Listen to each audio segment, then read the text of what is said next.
Evangelho segundo São Lucas. Naquele tempo, ia Jesus para uma cidade chamada Naim, e iam com ele os seus discípulos e muito povo. Quando chegou perto da porta da cidade, eis que levavam para sepultar um defunto, filho único, cuja mãe era viúva. Muita gente da cidade a acompanhava.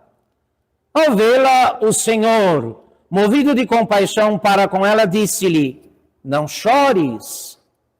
Depois aproximou-se e tocou no esquife, tendo parado os que o levavam. Então Jesus disse: jovem, eu te ordeno, levanta-te. E o que tinha estado morto sentou-se e começou a falar. Em seguida, Jesus entregou a sua mãe. Toda a gente ficou cheia de receio e glorificava a Deus, dizendo: apareceu entre nós um grande profeta e Deus visitou o seu povo. Em nome do Pai, e do Filho, e do Espírito Santo.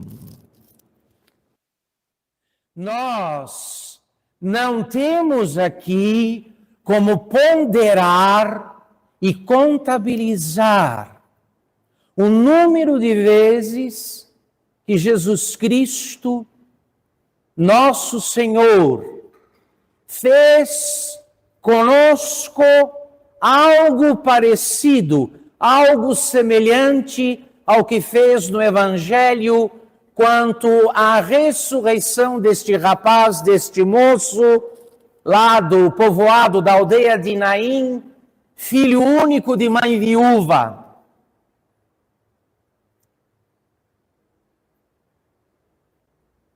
Um dia saberemos, mas por ora fica aqui a exortação e o aviso de que a graça do Senhor, como a mão de Jesus, mais de uma vez nos tocou, nos livrando tanto da morte do corpo, como da morte eterna de nossas almas. E nem nos demos conta disso.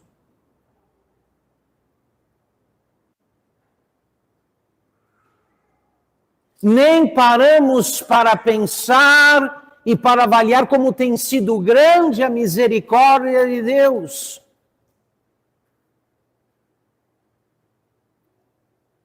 Poderíamos ter morrido, porque mais de uma vez estávamos expostos a perigos graves, físicos. E o Senhor não permitiu que isso acontecesse. E o pior ainda, poderíamos ter morrido a morte física, acompanhada de uma morte pior ainda, que é a morte espiritual, que é eterna. Porque ali estávamos bem preparados e maduros para a condenação caso morrêssemos. Prontinhos para ser precipitados no antro dos condenados. Mas o Senhor, movido por uma misericórdia parecida com aquela que o moveu ao ver o drama da viúva de Naim, que pranteava o seu filho morto, o Senhor se aproximou de nós e nos livrou de um grande mal que poderia ter ser seguido por outro pior ainda.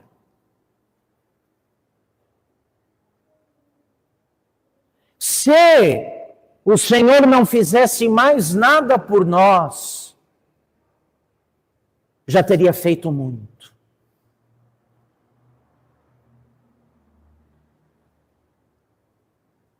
E o pior, que a nossa tibieza, a nossa fraqueza de fé, nos faz tratar Deus como um devedor permanente, alguém que sempre nos deve algo. Ainda que faça tudo, a nossa impressão com relação a Deus é de que Ele é um permanente devedor nosso. Nunca nos atendendo do modo como gostaríamos que nos atendesse. Não estamos nunca satisfeitos com Ele. Mas considera, meu irmão, que esta mão que ressuscitou este moço, filho único de mãe viúva, na cidade de Naim, te ressuscitou da morte e do pecado na confissão e não permitiu que, cercado de perigos, acabasse por morrer num deles.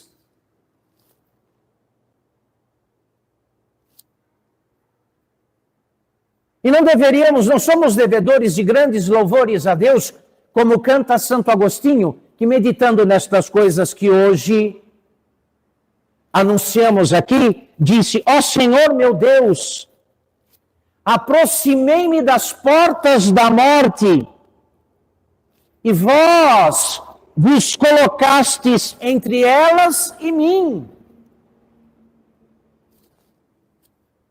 Lá, nas portas da morte, eu estava.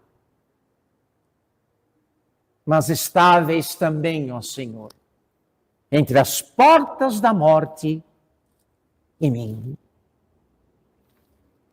para que eu não passasse,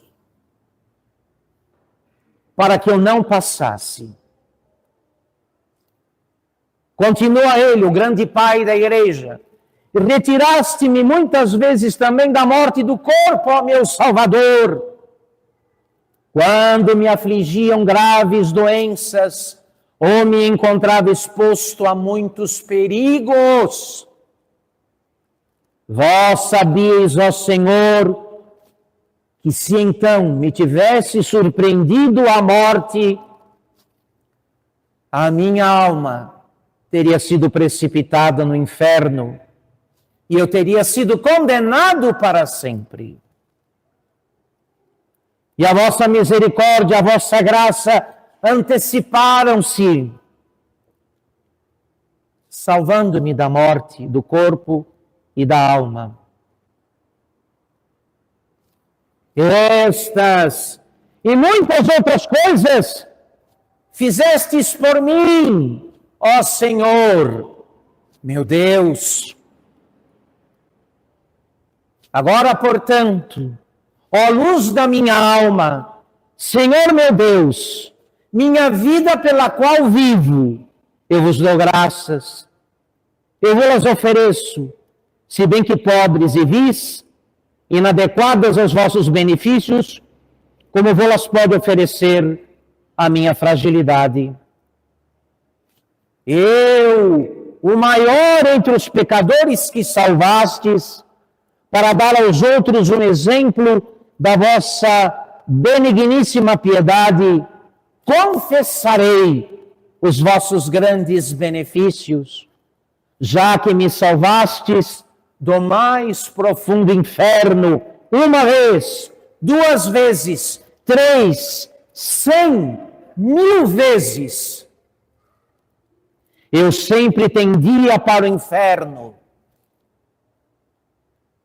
e vós sempre de lá me tiráveis. Quando com justiça me teríeis 1000 vezes condenado, se assim tivesseis querido. Mas não o quisestes, porque amais as almas e dissimulais os pecados dos homens, a fim de que façam penitência, ó Senhor meu Deus, muito misericordioso em todos os vossos caminhos.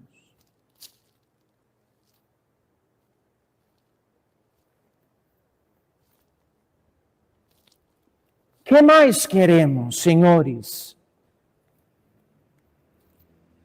Uma vez que cada um de nós é para si mesmo a prova viva da misericórdia de Deus. Não precisamos de outra prova. Eu sou para mim, como os senhores são para os senhores mesmos, provas vivas de que Deus é misericordioso e tem se colocado entre nós e as portas da morte e as portas do inferno. Do inferno por nós, bem merecido. Dezenas de vezes, centenas de vezes, milhares de vezes.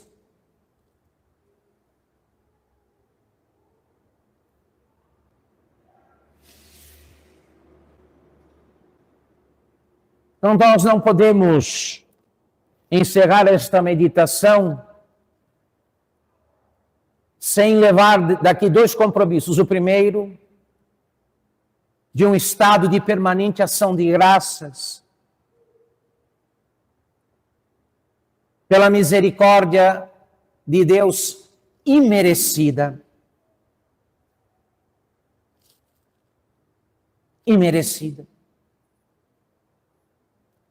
O que fizemos para merecer toda essa paciência, todo esse empenho da parte de Deus, toda esta delicadeza de Deus com relação ao nosso caso? Nós, que como bem disse Santa Teresa d'Ávila, nós que somos gente doente, que gosta da doença e vive correndo atrás dela. Gente doente que aprecia a enfermidade que tem e corre atrás dela. A segunda coisa, a paciência e a misericórdia de Deus não devem ser motivos para mais abusos. Feitos estes esclarecimentos, o que acontecer daqui por diante com relação à misericórdia de Deus não poderá cair em outra categoria a não ser a categoria do abuso. Por isso, empenhemos o tempo que nos resta de vida numa sincera penitência. Na emenda de nossa vida. Em sair de perto destas portas do precipício, onde habitualmente estamos.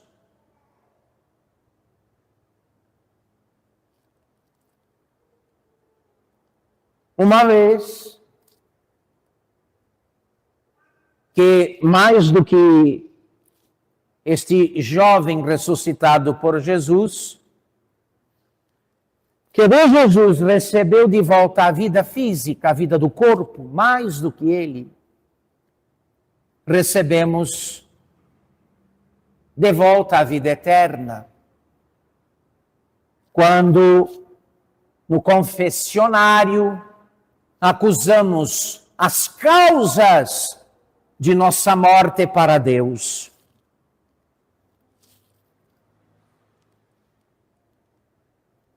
Empenhemos, portanto, de modo sincero, o tempo que nos sobrou, e ninguém sabe quanto tem.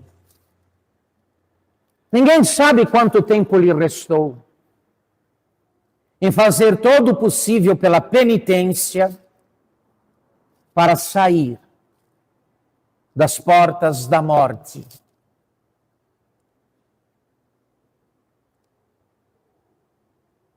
Uma vez que o Senhor, até o presente momento, tem se colocado entre nós e estas portas para que não passemos.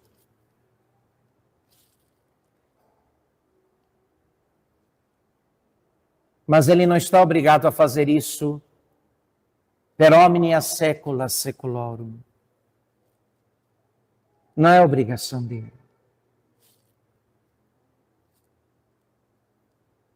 Uma vez que a misericórdia é prometida a quem se arrepende e não a quem abusa dela. Mostremos um ânimo agradecido a Deus nosso Senhor. Onde estaria, meu Deus de misericórdia, onde estaríamos nós se Jesus não tivesse se colocado entre nós e o inferno, se Ele não tivesse se aproximado de nós, mesmo quando andávamos cegos e de costas para Ele, impedindo que passássemos aquele ponto sem retorno.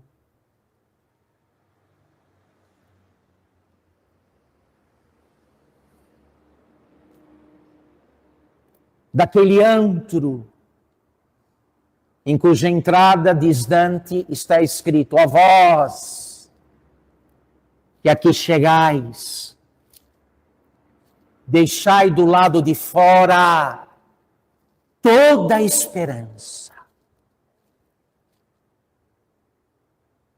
A vós que aqui entrais, deixai do lado de fora toda a esperança. Poderíamos hoje ser do número dos que lá entraram e nunca mais vão sair. E eu me arrisco aqui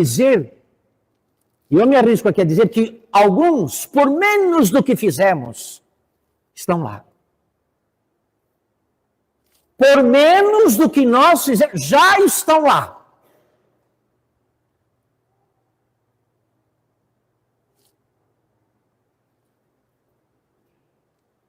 No entanto, Deus quis que no nosso caso abundasse a sua misericórdia e não a sua justiça.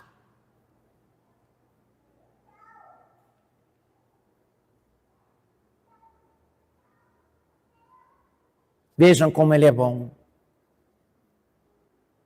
como Ele é maravilhoso. Que grande amor é esse, por quem o despreza, por quem o esquece, por quem, como disse o apóstolo na epístola desta missa aos Gálatas, por quem zomba dele.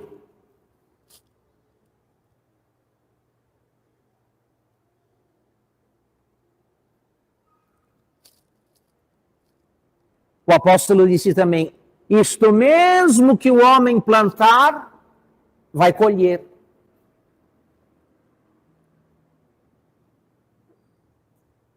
Vejam o que plantamos e o que temos colhido.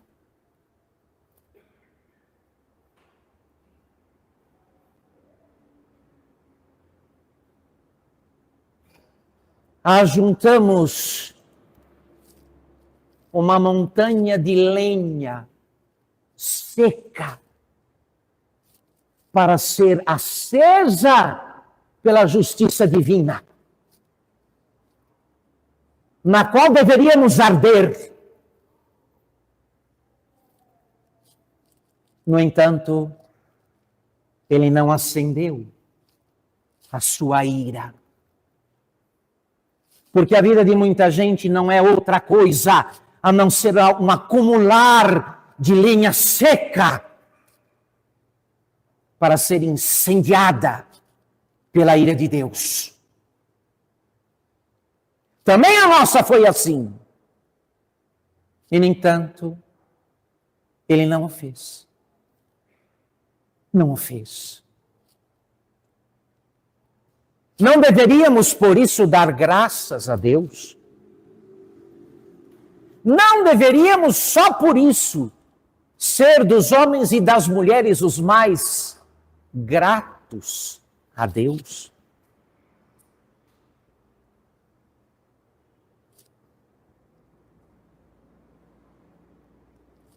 Olha aqui.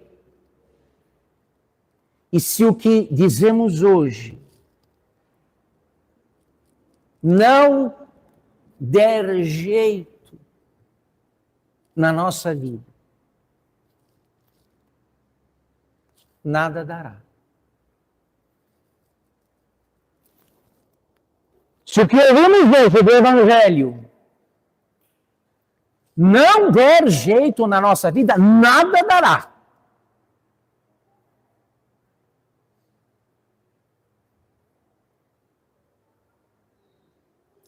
Portanto, enquanto nos é dada a graça do tempo, esta preciosíssima e escassa graça chamada tempo, façamos todo o possível para provar a Deus que Ele não estava enganado a nosso respeito. Que Ele não desperdiçou nem tempo, nem misericórdia, quando decidiu esperar um sinal de boa vontade da nossa parte.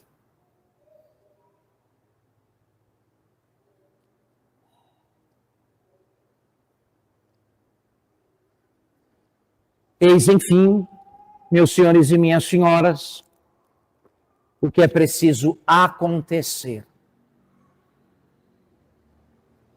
Uma vez que bem maior do que o milagre da ressurreição do filho da viúva de Naim, tem sido os milagres com que Deus tem nos prevenido da morte física e da morte eterna.